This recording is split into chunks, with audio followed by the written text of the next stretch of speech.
Excellences, Messieurs les Présidents, Mohamed Ould Cheikh El Ghazouani de la République islamique de Mauritanie, président en exercice de l'Union africaine, Azali Ansoumani de l'Union des Comores, Adama Barrow de la République de Gambie, Oumarou Sissoko Embalo de la République de Guinée-Bissau, Brice Clotaire Oligui Nguema de la République gabonaise. Mesdames, Messieurs les chefs de délégation, Monsieur le Premier ministre, Monsieur le Président de la Commission de la CEDEAO, Mesdames, Messieurs les ministres et secrétaires d'État, Mesdames, Messieurs les membres du corps diplomatique, autorités administratives et locales, Monsieur le Président et les membres du comité de commémoration du 80e anniversaire, Mesdames, Messieurs les descendants des familles de tirailleurs sénégalais, distingués invités, chers corps citoyens, Mesdames et Messieurs. Avant tout propos, je voudrais vous remercier chaleureusement, mes chers frères présidents Ghazouani, Azali, Barrow, Embalo et Nguema, d'avoir bien voulu rehausser de votre présence cette première édition de commémoration de l'histoire tragique qui s'est déroulée ici à Thiaroye il y a 80 ans maintenant, malgré vos agendas chargés. Je remercie tous nos hôtes et je leur souhaite un agréable séjour au Sénégal. À travers vous, je salue vos peuples respectifs. Votre présence remarquée à nos côtés est le symbole fort de votre attachement à l'histoire que nous partageons. Grande est mon émotion en cette date et en ce lieu qui nous parle, où des héros africains sans défense, armés de courage, de dignité et de fraternité africaine, ont été froidement abattus. Il s'agissait là d'un massacre.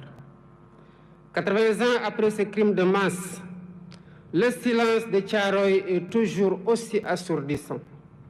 Les murmures venus d'outre-tombe nous interpellent avec fracas, pendant que l'ampleur de ce crime demeure minimisée et souvent même niée par certains milliers des héritiers de ceux qui l'ont commis.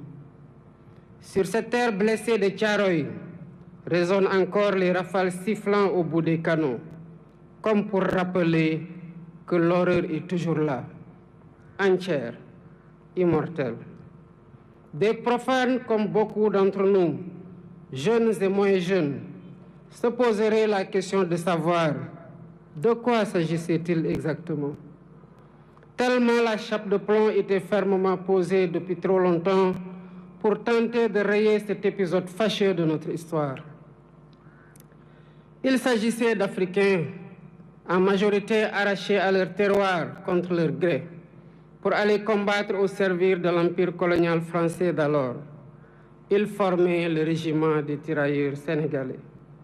Ils venaient presque de tous les territoires coloniaux d'Afrique occidentale, équatoriale et de l'Est, devenus au moment des indépendances 17 pays. Ils étaient du Bénin, ils étaient du Burkina Faso, du Cameroun, des Comores, du Congo, de la Côte d'Ivoire, de Djibouti, du Gabon, de la Guinée, de Madagascar, de la République centrafricaine, du Sénégal, du Tchad et du Togo. Longtemps ignorés et banalisés, ces tirailleurs ont pourtant bravé les épreuves pour aller combattre très loin de chez eux.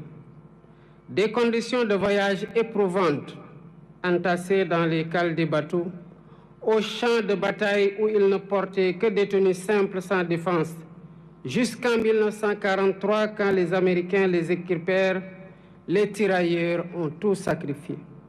Ils ont donné de leur jeunesse, ils ont donné de leur sang, ils ont donné de leur chair pour la liberté et pour la paix dans le monde. Excellences, Mesdames et Messieurs, malgré les pertes énormes sous les balles nazies, les faits d'armes du régiment des tirailleurs sénégalais sont incontestables et ont grandement contribué à la victoire des Alliés. Qu'il s'agisse entre autres de la libération de la Tunisie, du débarquement à l'île d'Elbe, de la libération de Toulon et de celle de Paris, ils ont tenu leur rang en combattant de manière acharnée, parfois jusqu'au sacrifice suprême, pour conquérir une localité ou tenir une position. Ils méritent tous les honneurs, ils méritent notre respect, ils méritent notre admiration. Mais la suite de l'histoire est à l'inverse de ces immenses sacrifices consentis. À la place d'éloges et de reconnaissance, l'ordre fut donné de neutraliser ceux qui avaient enduré la ségrégation dans les prisons allemandes et la rigueur de la captivité.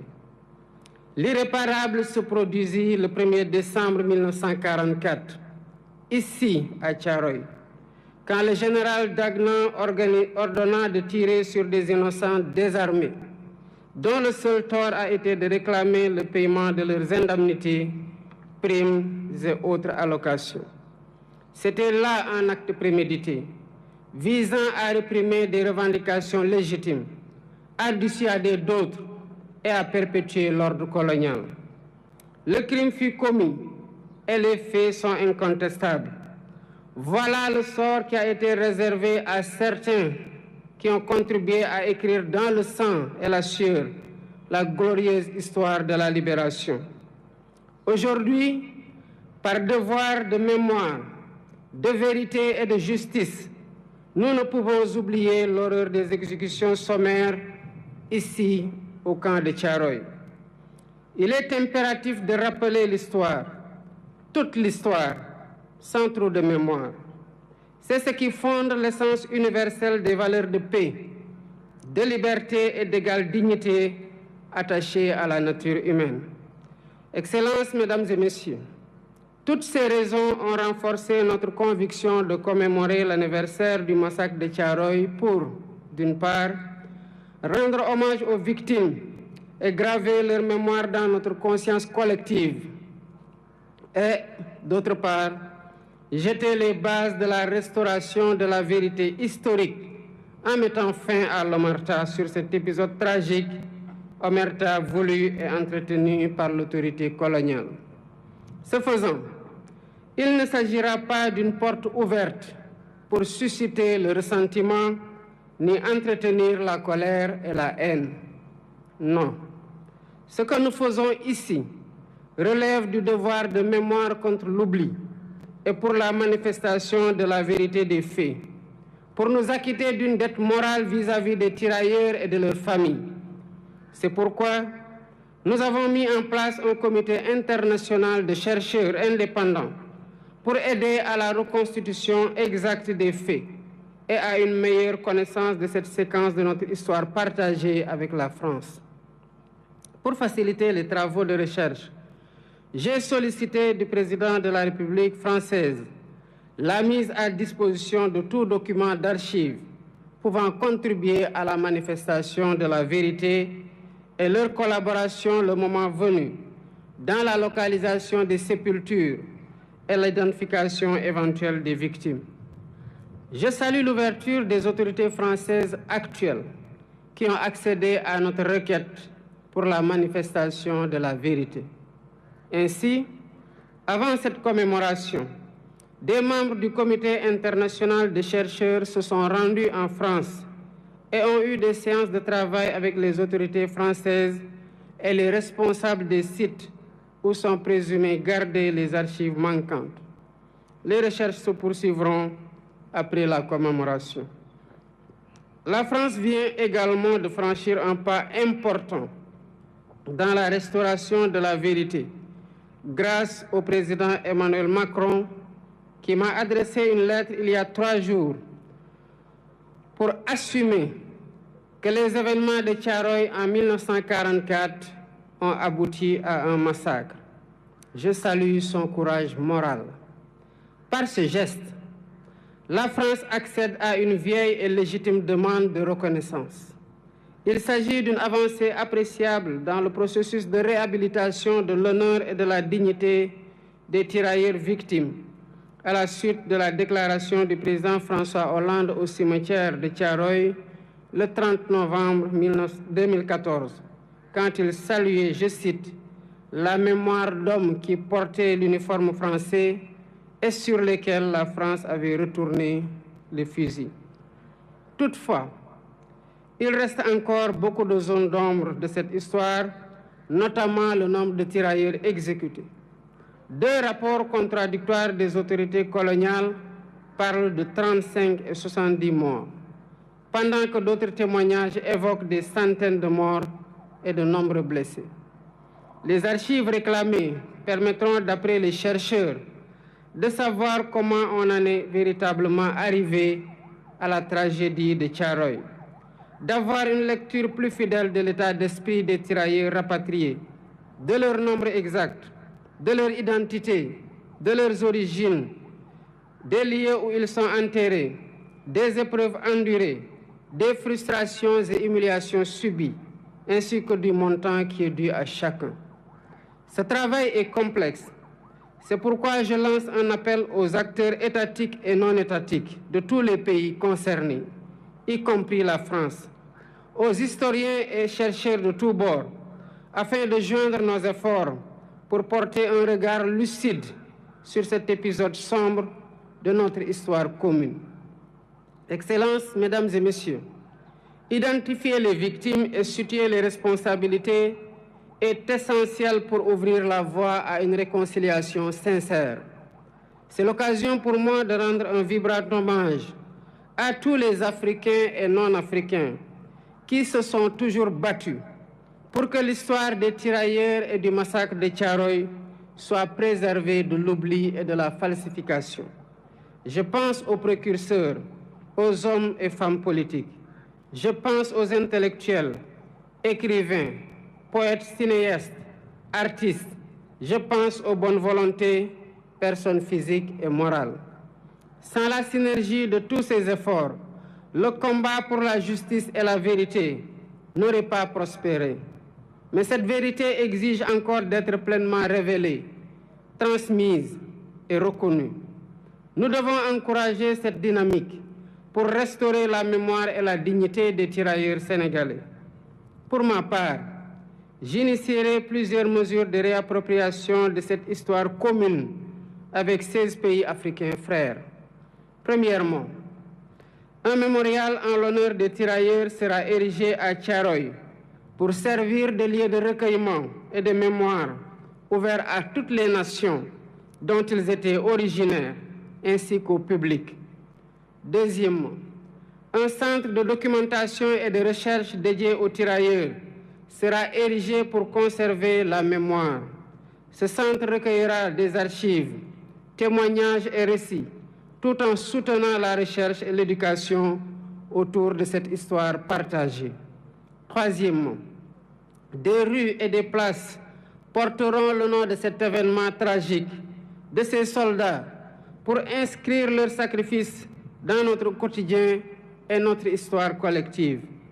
Quatrièmement, l'histoire de Thiaroye sera enseignée dans les curricula éducatifs. Ainsi, les générations futures grandiront avec une compréhension approfondie de cet épisode de notre passé.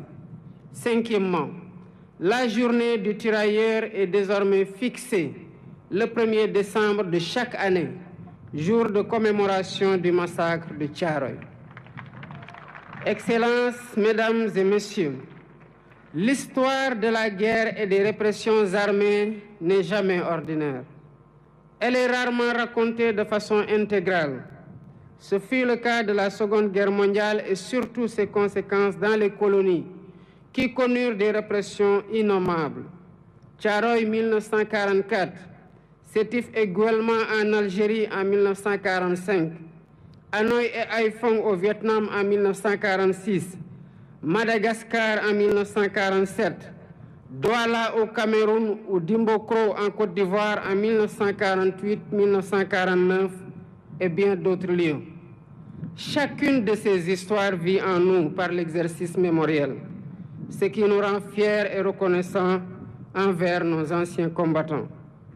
Rendre hommage à ces tirailleurs n'est pas seulement pleurer nos martyrs, c'est porter leur combat et en faire un levier pour réinventer nos rapports avec nous-mêmes, avec notre histoire et avec les héritiers de ceux-là qui ont été les auteurs de la tragédie.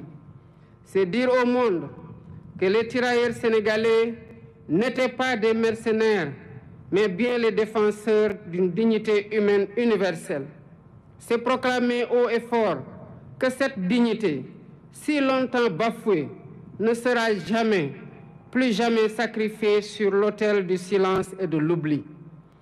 Le massacre de Thiaroye est une blessure, mais il est aussi une leçon qui nous enseigne que la fraternité, l'unité et le refus de l'oubli sont les armes les plus puissantes dont disposent les peuples libres pour écrire leur avenir. Que cette commémoration, 80 ans après, ne soit pas qu'un moment de recueillement, qu'elle soit un serment renouvelé, un serment de justice, un serment de mémoire, un serment de vérité, pour que plus jamais Thiaroye et les événements similaires ne se répètent sous aucune forme, nulle part ailleurs dans le monde. Nous honorons aujourd'hui des héros, et en les honorant, nous nous rappelons que nous avons nous-mêmes un devoir, celui de leur être fidèles, fidèles à leurs valeurs, fidèles à leur combat et fidèles à leur vision d'un monde plus juste. Ensemble, pour la vérité historique restaurée du massacre de Thiaroye, pour la justice, la liberté et la dignité pleine et complète. Je vous remercie de votre aimable attention. Fermez le banc!